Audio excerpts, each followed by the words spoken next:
Yo, what's up, you guys? It's KS8 here, and today we're going to do a plugin hunt number 10.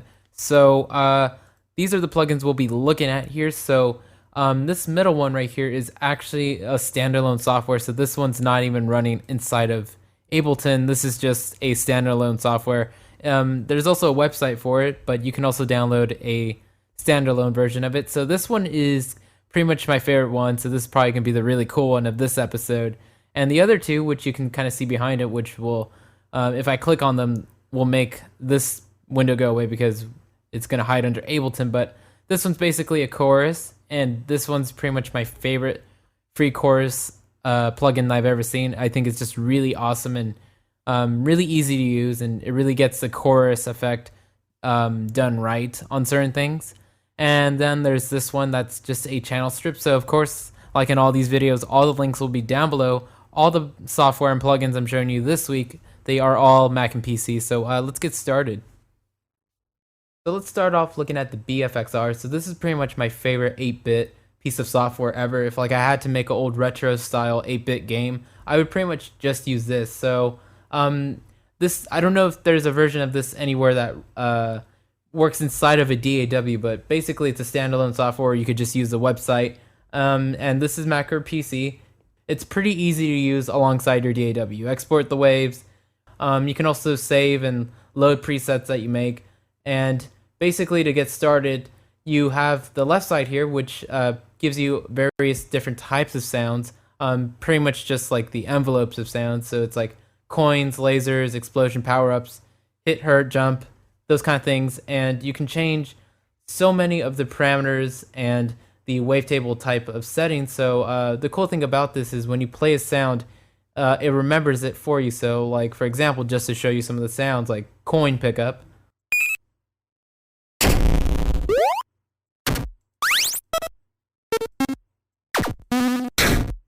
So you can see it's remembering everything I'm clicking on, and you can go back and change settings and change the sound and change all sorts of things. So I could spend so much time showing you, and playing with this and showing that to you, but I really feel like this is something that if it interests you, you're gonna download for yourself and have a lot of fun playing with this. So let's move on, and let's actually go back into Sylenth and look into the channel strip and the chorus plugins. So let's go ahead and get rid of this.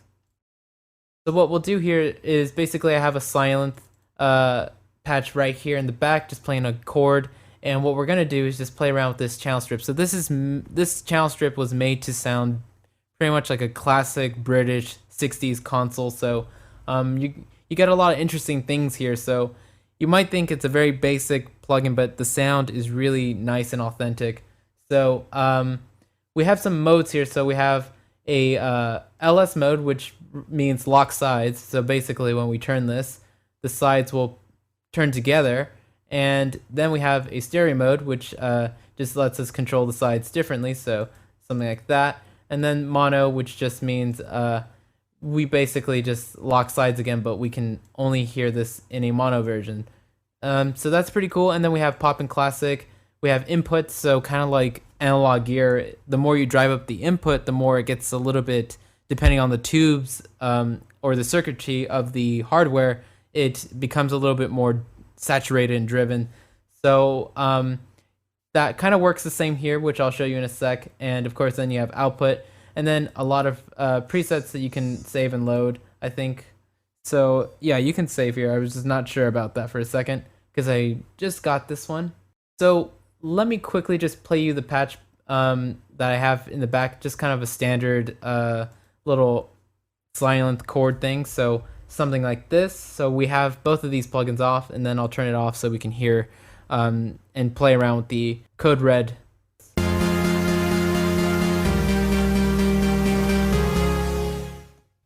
So let's go ahead and add the code red now. So let's start playing around with this, and I'm going to be working in the LS mode because I want to have stereo and I want to control the sides. So that's pretty much what I would want. So let's go ahead and play this.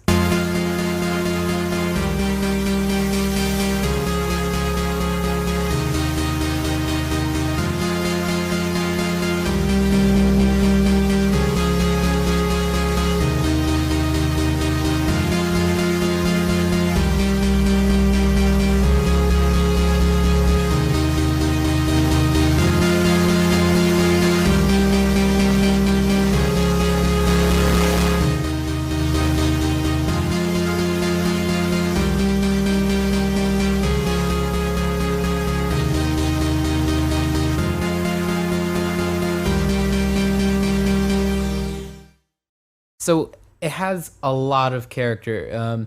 So depending on how you tweak it and how you want to use it, it definitely is one of those very characteristic type plugins. So I feel like those are always great to have, and just another great tool to have in terms of channel strips. Like I like to have channel strips that are very transparent, don't add a lot of character to the sound, so you can get very surgical with those. And then I like these where if you need something to just have a little bit more life or character, you just throw that on and simple settings and tweaking, and you're on your way. So this honestly is just pretty easy to use.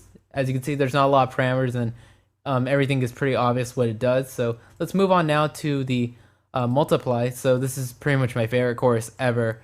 So sometimes when I don't want to use a synth chorus, I'll go straight to this, and this is one I've had for a long time already. I just haven't shown it, so now we get to do that. So there's tons of presets in this. So one of my favorites is, of course, the vintage warmth, but a lot of cool, interesting things here. So this kind of works like any old chorus. You have your frequency and your amp modulation stuff, so you can kind of set the rate and depth to those. One of my favorite things about this chorus anyways is you can change the voice count. So that's pretty interesting. That just gives you a lot more voices that's in the chorus and the pitch variation of the sound. So I really like that. And of course you have stereo spread, so you can make this 0 meaning mono, and like it says right here, or just 100% wide. So I really like that. I wish it went wider, but chorus as an effect makes things seem wider anyways, so you don't really need it, but I wish it was there anyways, just so you can go super ridiculously wide. And of course you can blend these sides, so you have a dry signal and a effect signal, which is pretty much your wet signal. So you can turn these off and listen to them, and you can type in the numbers you want. So sometimes I like to do things in 3 dB increments, so I can just type it in there. Pretty easy. We can lock sides, so we can control it like that. And let's see. Then we also have the pre-delay right here for the overall chorus. But the best thing about this chorus really is the equalizers. So this pretty much is like an EQ on the effects signal that you can pretty much just EQ the chorus range. So basically we can start filtering and adding some peaks and stuff and some notches, and it's just really cool. I really like this a lot. This is just so crazy for a chorus because usually this requires EQing and chorus combined to kind of achieve this, but here it's just all in one. So I really like that. So instead of playing around with this, I'll just go ahead and play the sound and show you some of the presets, because I think the presets are really great. So let's go ahead and play this.